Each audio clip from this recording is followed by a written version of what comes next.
I always say when I go camping, I always sign up for my dinner, breakfast, lunch duty when we go group camping, and I always make Negronis for breakfast. Oh yeah. The Because breakfast Negroni. That's a well, after a time-honored long tradition. night of camping, you know, After a long night of dinner, Negronis. and other things that happen when you go camping, you kind of need the restorative powers of a Negroni, or in this case, a Boulevardier. All right, let's go. So you don't shun the devil with your rock and roll load. Knows that country music's gonna save your soul. The devil runs his groove in them rhythm and blues that sound.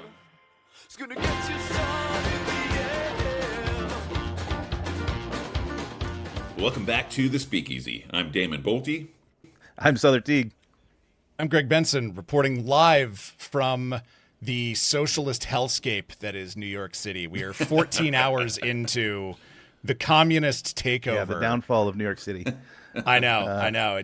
Damon, you're lucky you got out Yeah. when you could. So I think Hey, man, I still pay rent there. How about Yeah, okay. How in two places, I think. How about Greg Abbott down there in Texas saying he's going to tax?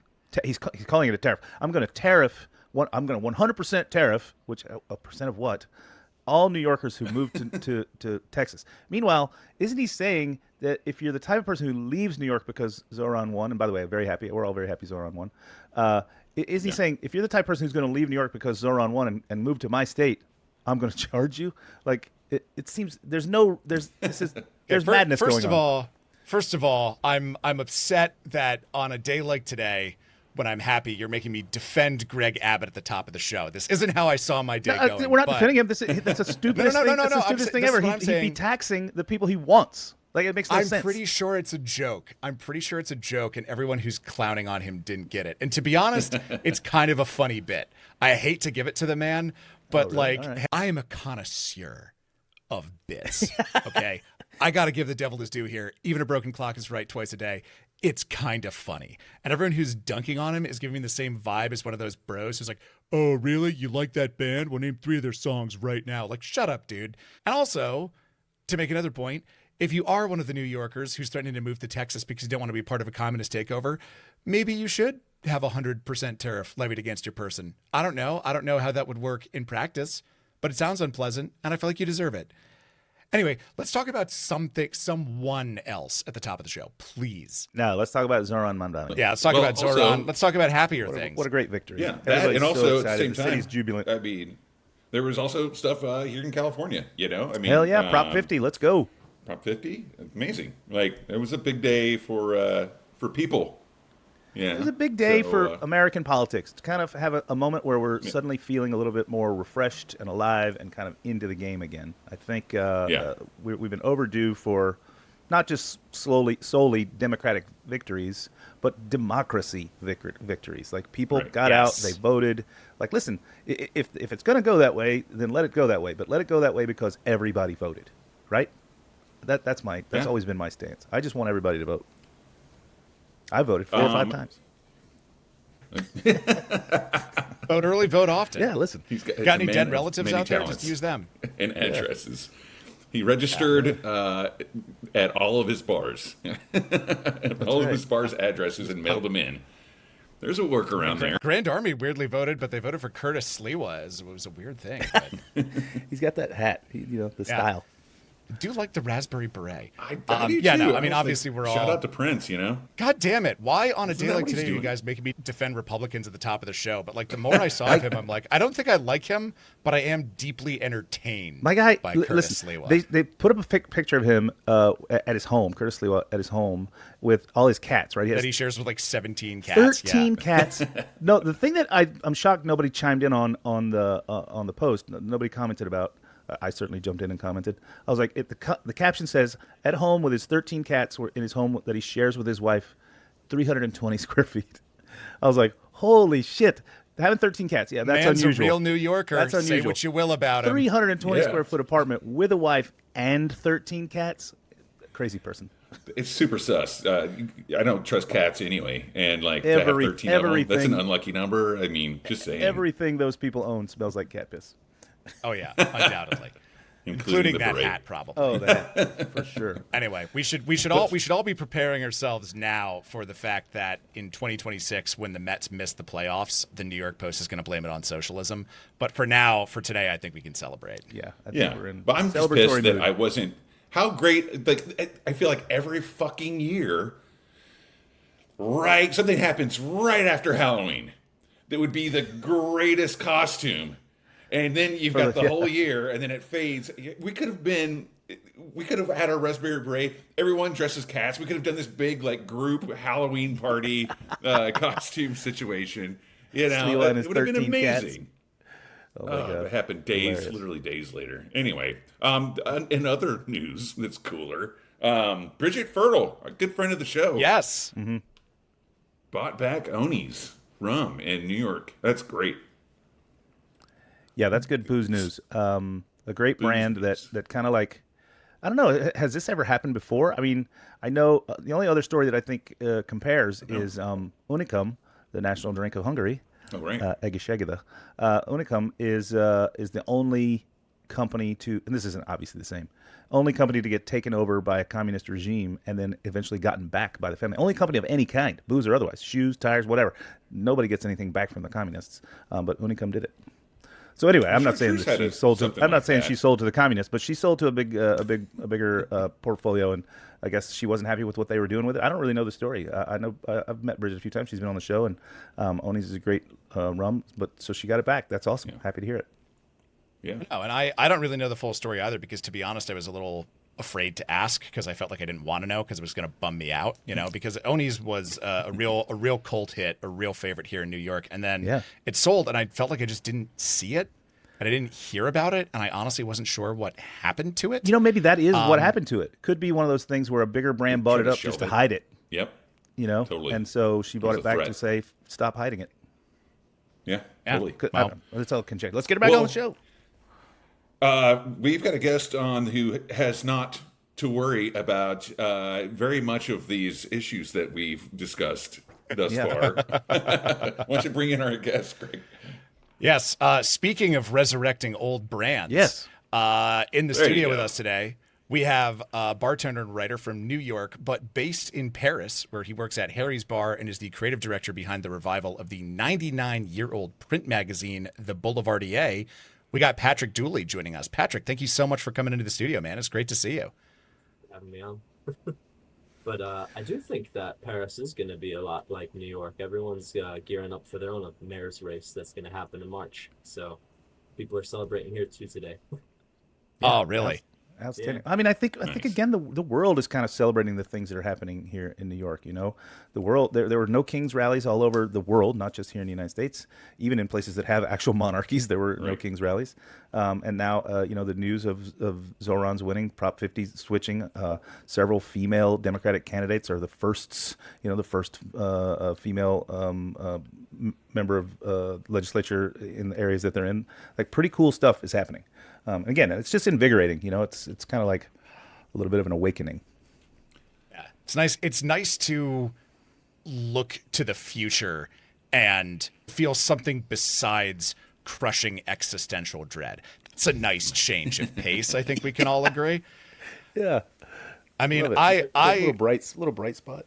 It'll be nice to hear all of the Americans coming into Harry's, like having positivity and it not coming in and it being this kind of therapy session the whole time. It'll be nice to see the light in the eyes. Right.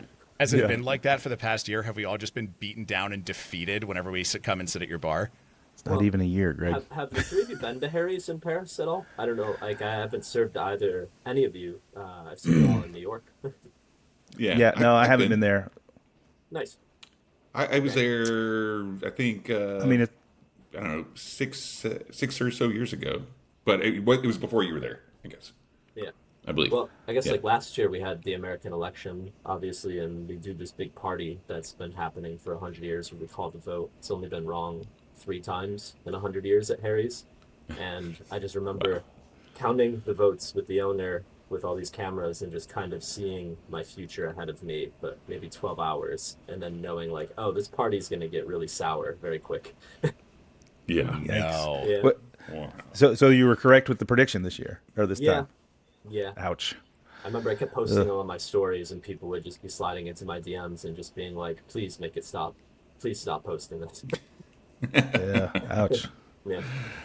Oh I yeah. mean, well, that's a pretty cool, and Harry's is a pretty historic bar in its own right, and it's pretty cool that you're doing something that's pulling back some history as well.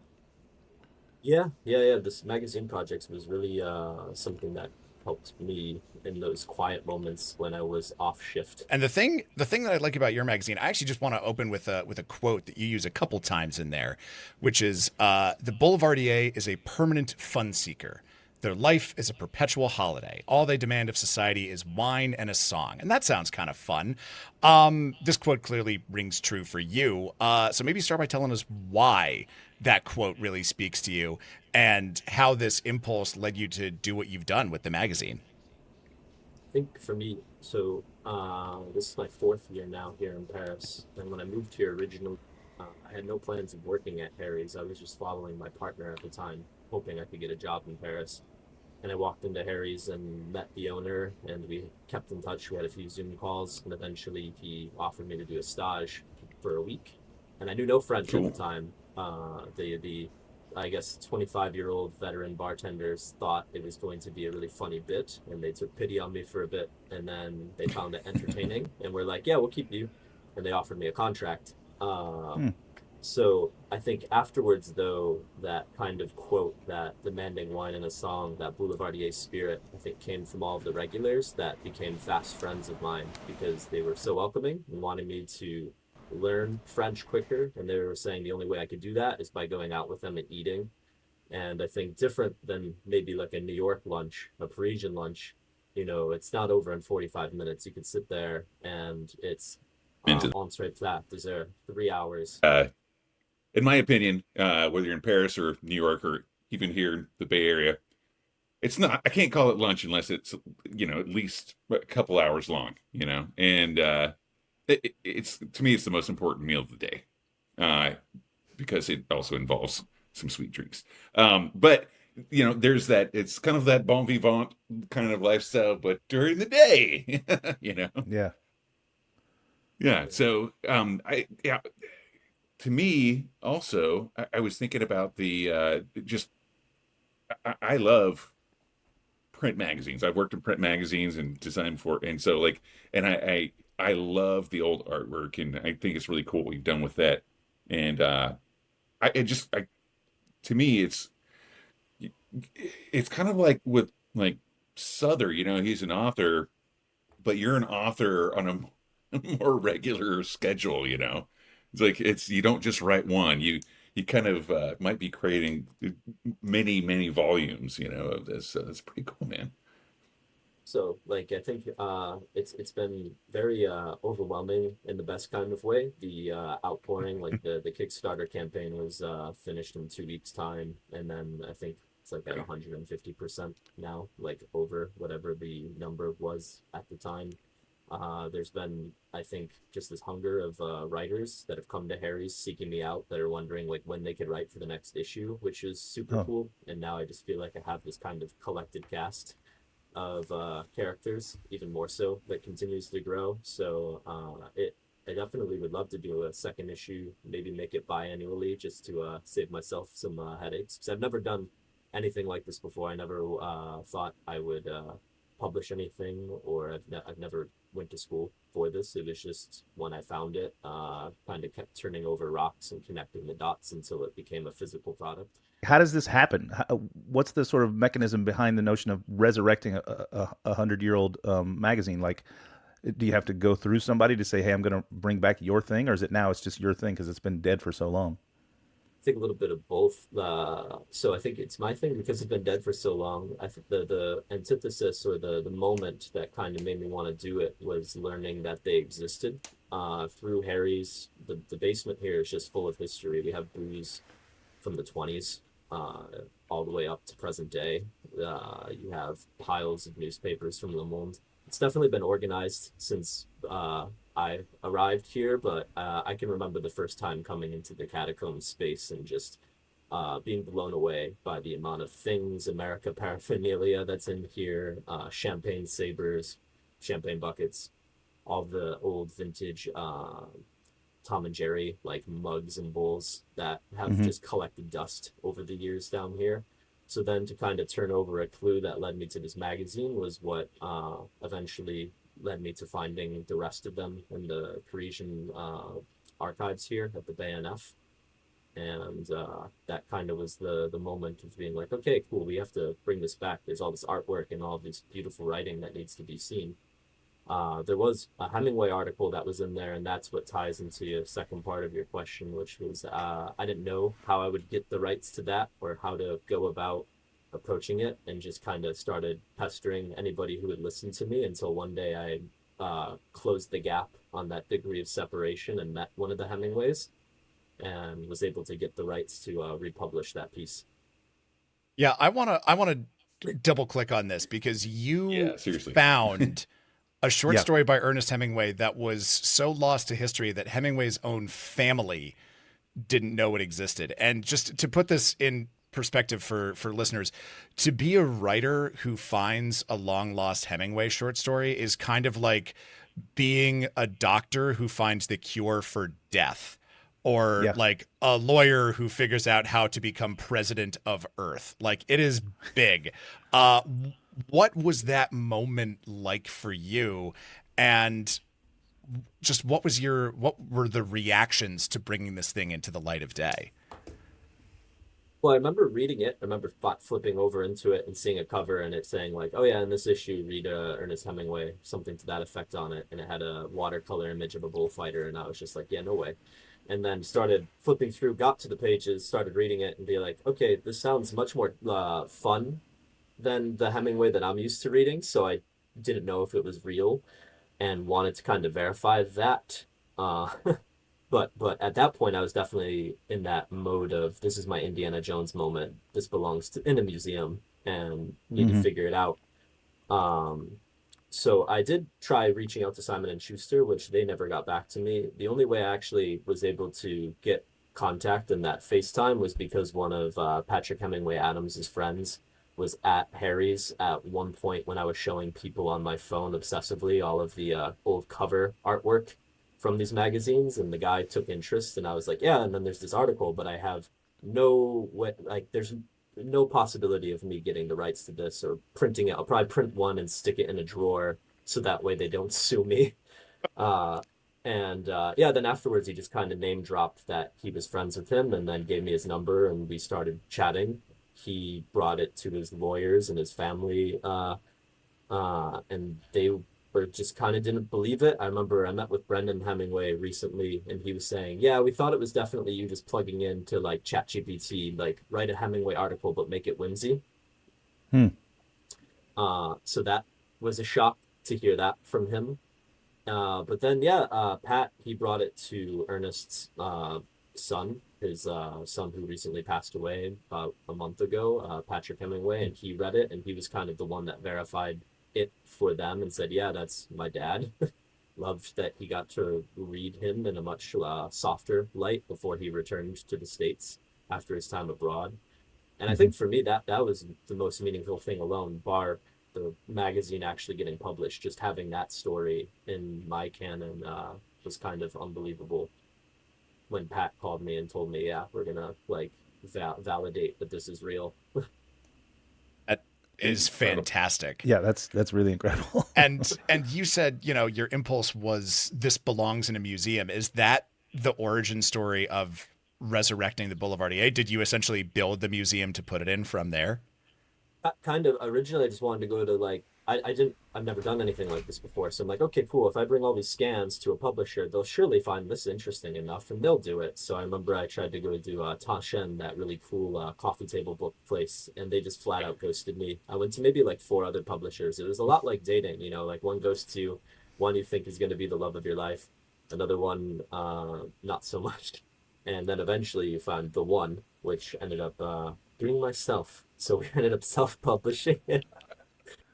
It's a beautiful little metaphor in there, isn't it? Yeah. A lot of self-love goes on in the dating pool. Yeah. I mean, that's incredible. And you've also got, obviously Hemingway, a big get. given that he's been dead for so long. But you've also got some of our friends from the show, Aaron Goldfarb, Georgette Moser-Petrosky, and I'm certain many others. You said are coming out of the woodwork to work with you. Like, how does that feel to have people that are so interested in helping you resurrect this very cool thing? These are people that I've always wanted to work with in some sort of capacity or collaborate with. Even like now, this is very surreal to be talking to y'all. I remember listening to the Speakeasy podcast while driving between my flat in New York to upstate New York, where I'm originally from and listening to episodes. So it's fun to actually be within one. So yeah, I'd say the same thing. I remember meeting Aaron Goldfarb once in New York and talking to him. At that point, I think it was Hacking Whiskey had come out, and that was Yep. fun. And then with Georgette, I met her in one of her trips before she finally took the plunge and moved her whole life from New York to Paris. And to read just her story in this magazine, I think is really like the Hemingway piece is really cool from an archival standpoint, and it's fun to hear his voice in it, a young Hemingway on like the cusp of what is about to be who he becomes. But with Georgette, I think that's like the heart of the magazine, just her story and how she set up her life in Paris. So, yeah. Yeah, I mean, I assume you've been to her salon regarding Yep. oysters. Yeah. Yeah, of course, I've only seen photos, but it's gorgeous. And I went to and in fact helped her set up the salon here in New York when it was regarding oysters here in New York. Gorgeous. I love what she does. It's incredible. Yeah. So no, I think it's just been surreal to be able to actually like call these people my friends now, and to the generosity and enthusiasm that they've had for the project. I think is what pushed me to keep pushing for it. And now, yeah, by Christmas, it's going to be under people's trees. So we're talking about the layout, the art, the feel of it all, and it feels incredibly well suited to the medium that you're producing this in, which is print. Like, I feel like this would, if you were trying to do this as a Substack, something very important would be lost. But at the same time, print feels very unsuited to our time for a whole host of economic and cultural reasons I don't think I need to unpack for anybody. But why swim upstream like that?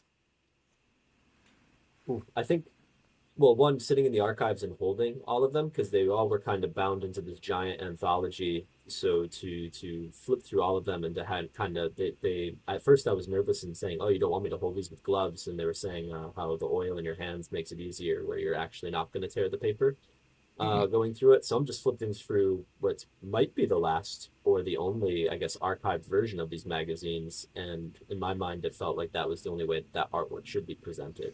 The website that we have that Katie Berry, our web designer, made, and she's also now being like the layout designer for the magazine. She had a really incredible way of translating all of that pop and fun onto a web page.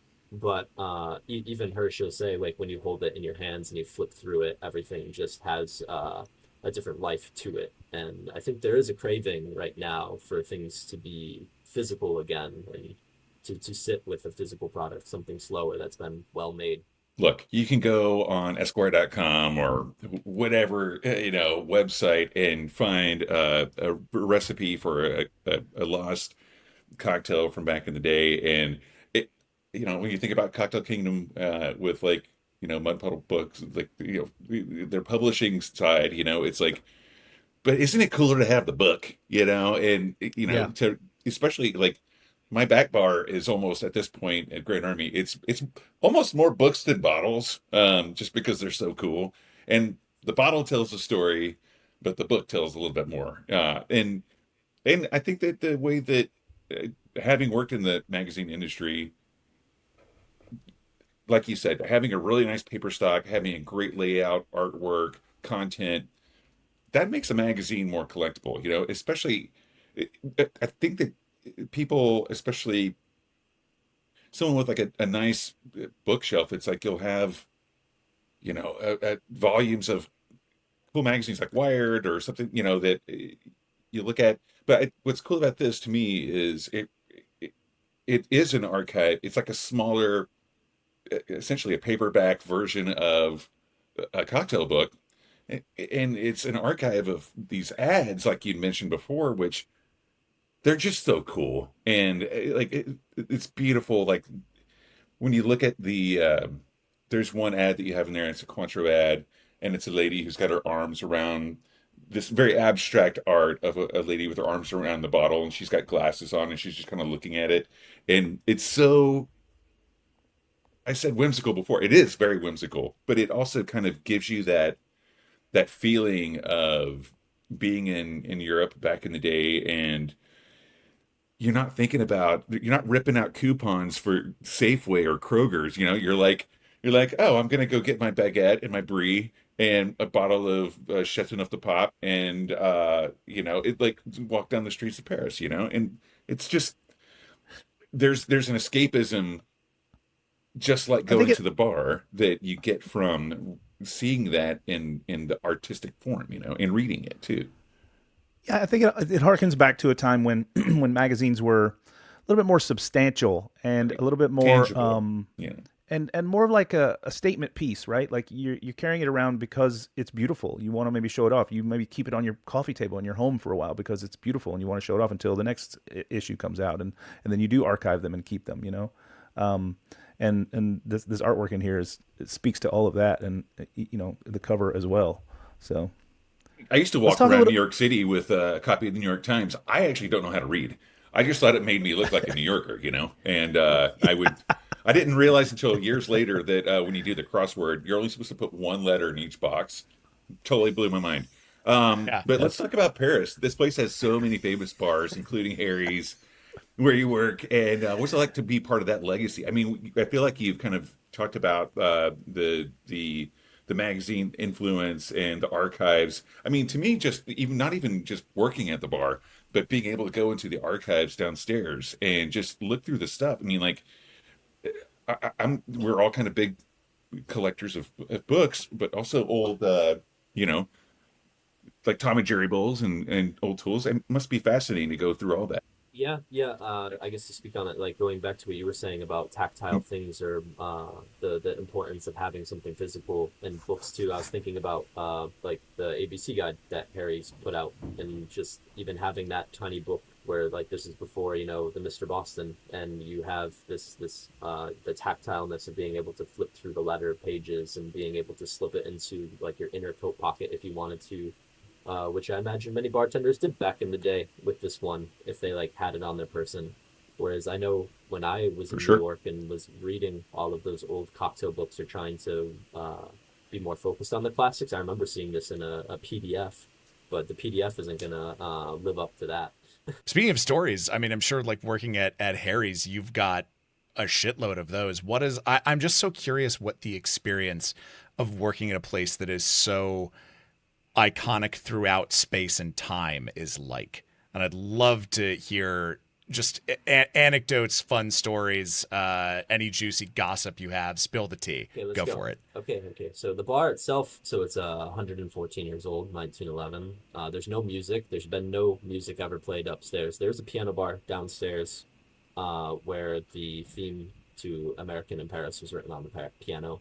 So a lot of Hmm. people, even when the piano bar's closed, are still trying to like bust down the door to get into the piano bar to see said piano, which is funny from like a tourist perspective. But there's no TVs. There was one TV that is in the back, and we just kind of put a lamp inside the TV. And Harry himself, he put it in on the day of Queen Elizabeth's coronation, and then saw how everyone was so captivated by this moment that he went and he cut the cord, and then it's never been on since. So you just have this vintage TV that's turned into a lamp that's there. I remember when Queen Elizabeth died, like the BBC and all these news people were like coming in and trying to find sad English people, and they were like, "How are you feeling?" And I was like, "You can't do this. You cannot be in here." And then they're just kind of 2 blocks around the corner waiting for people to leave and figure out where they are and if they can interview them. So that's just like one. Were they also disappointed because everyone was like, pretty great, honestly? Yeah, Yeah. yeah, especially like I think there was like a rugby match going on not too like within that time span, so there was a ton of Irish folk that were in there and were like as happy as could be. Well, we've talked about the Boulevardiers, both the type of person and the magazine. Let's talk a little bit about the drink. How do you think about the Boulevardier in terms of classic cocktails? And do you think it's older than Negroni or not? Ooh, in terms of classic cocktails, I like a Boulevardier more than a Negroni. That's for sure. Mm-hmm. I think what was it? There's Kayla from Satan's Whiskers. I heard her on some podcast or an interview where I think this is my favorite question I've heard on a podcast recently, which is if you could remove one cocktail from history, what would it be? And I think that she answered the Negroni, and then that was just like cut to black. That's the end of her episode. And I'm like, oh, what a mic drop moment. Like that, I feel so I don't know if you want to think about that in the background, but I would love to pose what cocktail you would remove from history if you could, because I almost would join her. The Vesper. The Vesper. Don't even have to think about it. That's so fast. Anything for you, Greg? Man. Then the Brooklyn. So those are my two. But the Vesper first. Hot take. While Greg's thinking, I'll tell you why. Yeah, maybe the Bloody Mary. I don't know, but the Bloody Mary is a fun story. The red snapper. Or actually, no, the hot toddy. Hot That's toddy? what I'm going for. The hot toddy. Yeah. Wow. Why a hot toddy? What do you have against the hot toddy? Cocktails should be cold and coffee should be hot. I respect people whose opinions are different, but they are incorrect. I highly implore you to go to, if you're in Dublin, go To Scotland, where it's bitterly cold all the time. You used to No. live there. You I didn't used drink to hot live in toddies. You Scotland. didn't Yeah, drink and hot I was toddies when you drinking lived in I was Scotland? drinking ice cold beer, and then actually they do this other thing over there. It's called tea, which is kind of interesting. But Do you and know? nice. Do you know it's Todd's Well that supplies most of the water. It's called Todd's Well that supplies most of the water to Edinburgh, and hot toddy means hot water from Todd's Well. okay. That's fun time. Okay, that's an interesting enough anecdote that maybe the hot toddy can stay. Not based on quality, but on a technicality. It just means hot water. You're adding hot water to your whiskey. Anyway, Actually, this brings up, since you brought up me living in Scotland, Patrick, I want to ask you this, because this is, I also, have the experience of bartending on the other side of the Atlantic. And it was always my experience that when Americans would come into the bar, they would want this like very authentic, very Scottish experience. And then when this cowboy was there, they would always be like crushingly disappointed. Like very, very just kind of, I'd be like, hi fellas, what can I get you? And they'd be like, oh, I could see it in their eyes. But it sounds like you have actually a fairly devoted and warm circle of expats that frequent Harry's bar, that you are able to kind of be an anchor point in a way where maybe I was a distraction. Am I reading that right? I'd say so. I was confused like at the excitement, because I think I guess the politeness is to start the service in French, because we are in France. So I usually will like come up to a table and I won't assume what their level of French is, and we'll just say like bonsoir, vous avez choisi, and then they'll like, you can usually see the deer in the headlights look, and that'll alert me to be like, ah yes, how can I help you? And then afterwards the accent comes and they would be like, wait, are you American? And there becomes this kind of like, yes, come with me, I have you. And I swaddle them to like their adult beverages, and it's great. Oh, we get them a hot dog, and life is great. I mean, in the beginning, that's how it was, right? It's a bar that was founded by an expat from America who was servicing expats, right? Yeah, so I guess the two original guys that moved it over from New York, like Todd Sloan, they moved it here, dismantled it from New York, put it here pre-prohibition, and kind of run shop. The head bartender was Harry, who then like later buys the bar and puts Harry's in front of the New York bar, and then kind of the rest is history. But he's a Scottishman. He's a Scot. I think the American part of his family history comes later. For the most part, though, yeah, I think this whole street, and that was like one thing that's part of the fun stories. You'll have someone like David Wondrich come in, and you'll just be like, yeah, I'm going to go walk around with Cocktail Yoda in Paris, and he's going to tell me where everything is. And Cocktail Yoda. that's what it felt like to a degree, where you'd be like, oh yes, and it's like, and this used to be this bar, and he'd tell you like all the places on the street, because this whole street, this is the last cocktail bar on the road, but it used to be full of American bars. This was kind of the neighborhood, the central point where everyone would come and be heavily boozing, especially after war times. I can't imagine stumbling around old cobbled streets with Wondrich in France.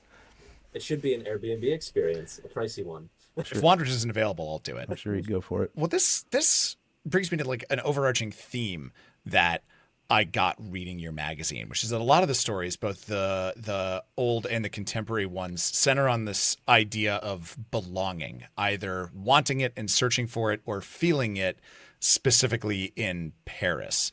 And I'm getting the sense talking to you that that is something that you feel deeply about your adopted city. And I would love to hear about your experiences with it, but also why do so many people feel a calling to Paris? Why do so many people go there and are just like, this is my city? Those are some pretty heavy questions, but I'm gonna do my best to answer them for you, my friend. Uh, We've run the full gamut from making masturbation jokes to asking like deep existential questions about a sense of belonging in the universe. This is what we do in the It's Speakeasy, another man. We cover episode all of the of it. Speakeasy. Yeah.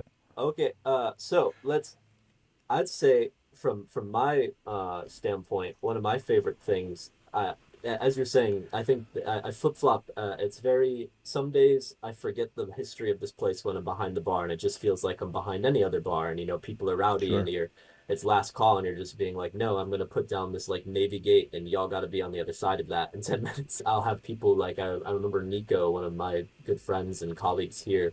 He moved from Lyon to Paris, and all he wanted to do was work at Harry's Bar because for him this was like the legendary cocktail bar of France, and that would have been the I guess notch on his belt that he wanted, the way to kind of cut his teeth in this industry. So when he got here, he was kind of explaining to me his philosophy, which because he was always so positive, and at times I would be just kind of drained, and I'd be like, can I tap into this? Can I like siphon some of his positivity out of the service?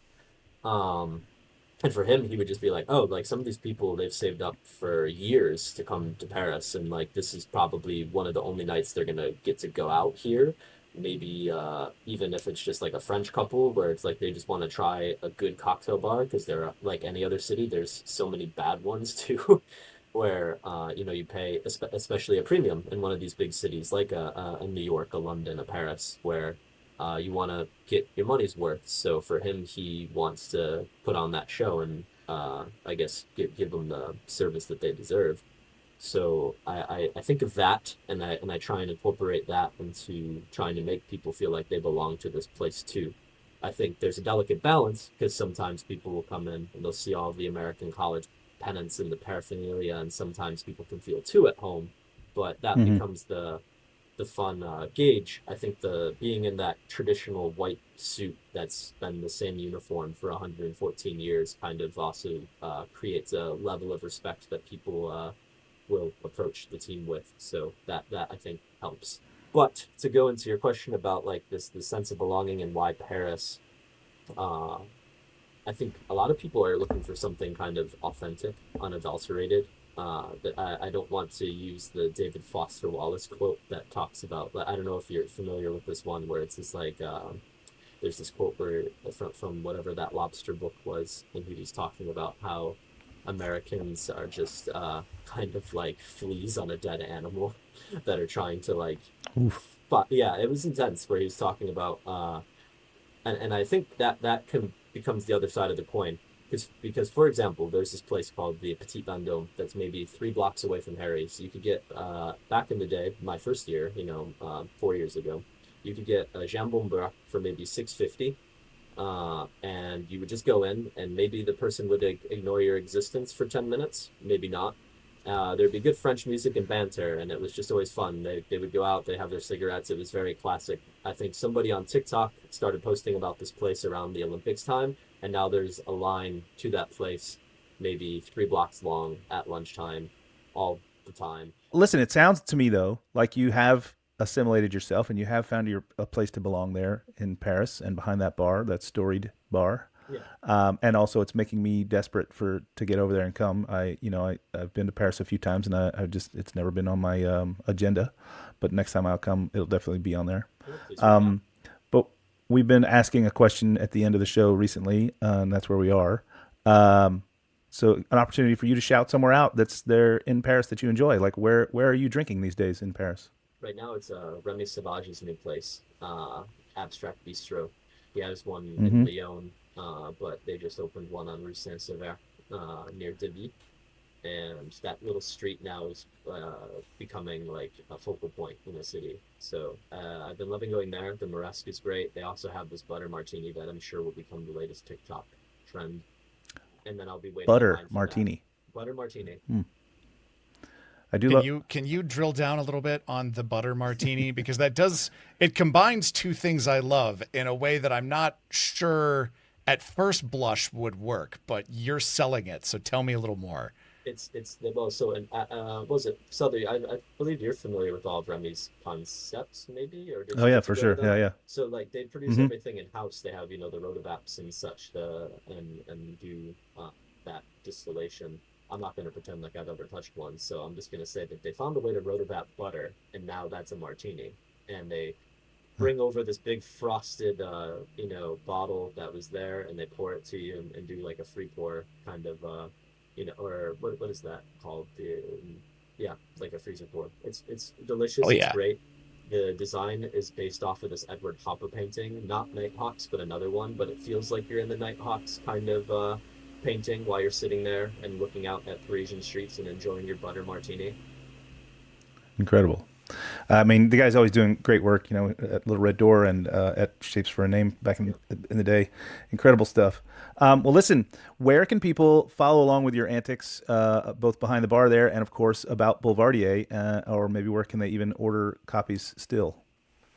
So I'm just going to plug the magazine, but basically the Boulevardier magazine is the @ for Instagram. The BoulevardierParis.com is the website, and you can still order copies through the Kickstarter right now. And I believe in the next week you'll be able to order directly through the site, and everything will be gravy. Well, Patrick, this has been fantastic having you on the show. Thank you so much for joining us, and thank you for bringing this thing back from the dead. It's wonderful, it's lovely, and I'm really excited that I'm glad I got to read it, so thank you. But for now, that is a wrap for us on this week's show. But if you are still suffering from the speakeasy loneliness epidemic that is sweeping the nation, you can become a regular on our Patreon. Our regulars get all kinds of great stuff, including but not limited to our never-ending love and gratitude, as well as cocktail recipes from all of our guests, access to our live monthly hangouts, ad-free listening, a free cocktail kit each and every month from our friends at Shaker and Spoon, and longer shows. Patrick actually stuck around and chatted for a whole extra 15 minutes that we didn't have time for on the main show. So if you want to hear more about Paris and print media and Boulevardiers and all of the fun stuff that hides under the surface of all those things, sign up and become a regular. That's right. And Souther, you are hard at work on a new project with friend of the pod, Tim McCurdy. Do you want to tell us a little bit about that? Heck yeah. Patrick mentioned he had a Kickstarter to launch the Boulevardier. Well, Tim McCurdy, formerly of Vine Pair, and myself have a Kickstarter that is live right now, as of your listening time anyway. It goes live tomorrow in the real time, for our new podcast called Sauced. Tim and I are former chefs, each of us, and what we're doing in the show is we're taking recipes that involve booze, breaking them down to their component pieces, talking about all of them, and putting the recipe back together for the listener. And then we talk about what we would drink alongside that recipe. So we are cooking with booze and drinking with food, and all the while we're getting sauced. So you got to come check us out at our Kickstarter. Please, become a subscriber, where there's again going to be lots of cool perks for that as well. And when the Kickstarter winds up at the end of the year, we're going to launch the first episode in January. We've already canned a couple episodes, and it's been tons of fun. So please follow along. You can go check us out at Sauced Pod here on Instagram. And then, of course, we'll put the link to the Kickstarter in the show notes. Absolutely. So if you want to be the rock on which Souther and Tim build their church, you can check it out and follow along as they bring this vision to life. And speaking of church, After Dark Confessions is happening Thursday, November 20th, 7:30 p.m. at Someday Bar. I think we all know the drill by now, but if you want to hear the craziest thing you've ever done read out loud to a room full of strangers by me while I cosplay as a fabulous priest, you know where to go. There's also something else cool happening later on this month, which is that Ice Week, a fun idea we had before that word became synonymous with a nascent fascist takeover, is coming to a podcast feed near you. This is a special week we did this summer just for our regulars about the good kind of ice, the kind that comes in cubes and spears and circles and keeps your drinks cool and refreshing. And seeing as we are now in the season of giving, we're releasing all of those episodes to everyone starting November 17th in partnership with our good friends at Claris, who make the premium countertop clear ice maker that is sure to delight any cocktail nerd in your life, especially if that person is you. And last but not least, we are now on YouTube. No paywalls, no entering passwords, just good old free streaming as the Lord intended. And if you're watching this on YouTube right now, hi. Just be a dear. Look where I'm pointing and hit like and subscribe if you've got a second. Thanks. You're the best. And be sure to tune in next week when our guest is Craig Schottler from The Vault in Las Vegas. He'll be on to talk about the exclusive hidden watering hole he's built out there in Sin City. So be sure to tune in for that. But today, signing off from the communist barren landscape that is New York City. Cheers, everybody. Cheers, guys. So you don't shun the devil with your rock and roll load. Knows that country music's gonna save your soul. The devil runs his groove in them rhythm and blues that sing. It's gonna get you